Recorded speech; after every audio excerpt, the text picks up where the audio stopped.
چلو در رسول پہ چلتے، آؤ حضور کی بارگاہ۔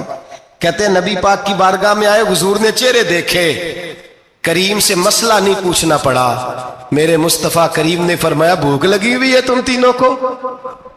3-4 دن ہو گئے؟ اللہ کے رسول نے فرمایا مجھے پورا ہفتہ ہو گیا ہے۔ سبب کچھ اور ہے جس کو تو خود سمجھتا ہے۔ زوال بندہ مومن کا بے زری سے نہیں، بھوک نقصان کا وجہ نہیں بنی، وجہ کوئی اور بنی ہے۔ رشوتیں جو بازار گرم ہوئے ہیں لوٹ مار کے، یہ روٹی کے لیے نہیں، یہ زیادہ کھانے کے لیے، یہ بینک بیلنس کے لیے گرم ہے۔ یہ لوٹ مار کا مقصد کوٹھیاں بنانا ہے، روٹی کا تو رب کریم کا وعدہ ہے۔ جو روز روتا ہے شام کو کہ میرا کاروبار کوئی نہیں، اصل میں کہتا ہے بنگلہ کوئی نہیں، اصل میں کہتا ہے کار کوئی نہیں، پجارو کوئی نہیں، روٹی تو اللہ عطا فرماتا ہے، اس کا وعدہ ہے۔ فرمایا حضور نے 3 دن بیت گئے، چلو۔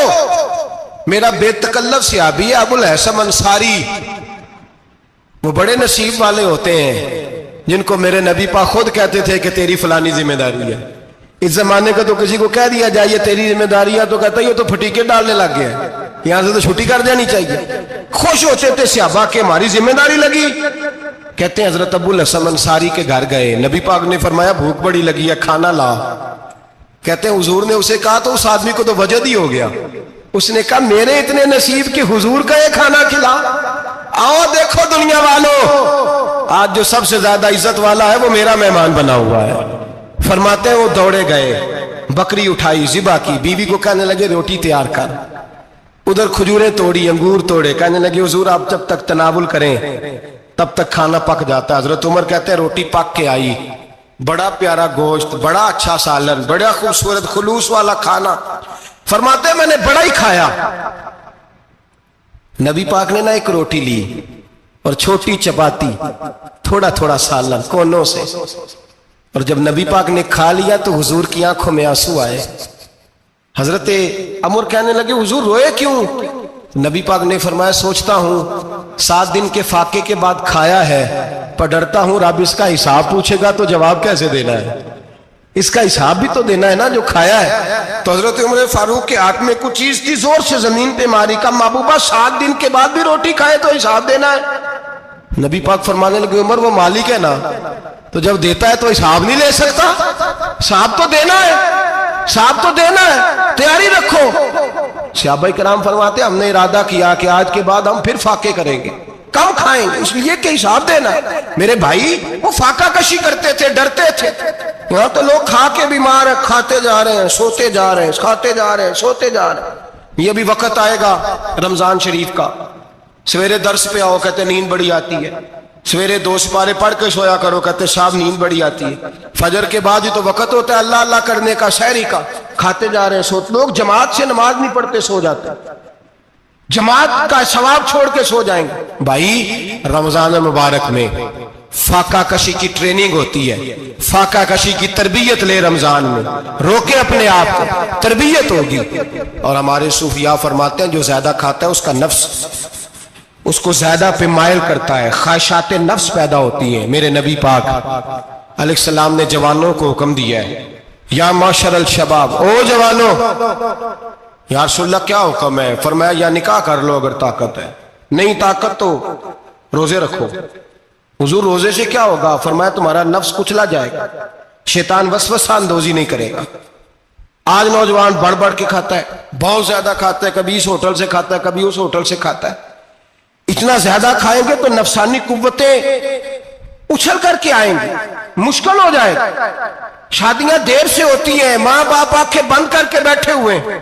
اگر ماں باپ کی ذمہ داری ہو اور ماں باپ نکاح نہ کرے تو نبی پاک نے فرمایا بچے گناہ کریں گے تو جتنا گناہ بچے کو اتنا باپ کو بھی ہوگا۔ تو ماں باپ چپ ہیں، دوسرا شادی مشکل بڑی ہے، مہنگی بڑی، اور تیسرا نہیں کر رہے، کچھ لوگ تو روزے بھی نہیں رکھ رہے۔ تو رمضان ان کے لیے بھی وقت ہے، نفسانی قوتیں کچلی جائیں گی، کھانا جتنا کم کھایا جائے گا اتنا وجود کے اندر نفسانی خواہشات کم پیدا ہوں گے۔ تو رمضان تو پریکٹس ہے مجاہدے کی، دین کی۔ اور دوسرا میرے حبیب پاک صلی اللہ علیہ وسلم نے فرمایا ہے، حضور فرماتے ہیں کہ رمضان اور قرآن کا آپس میں رشتہ ہے۔ قرآن پاک کتنا پڑھنا چاہیے روزانہ؟ زیادہ سے اللہ جزا دے، امید ہے آپ زیادہ سے زیادہ ہی پڑھتے ہوں گے۔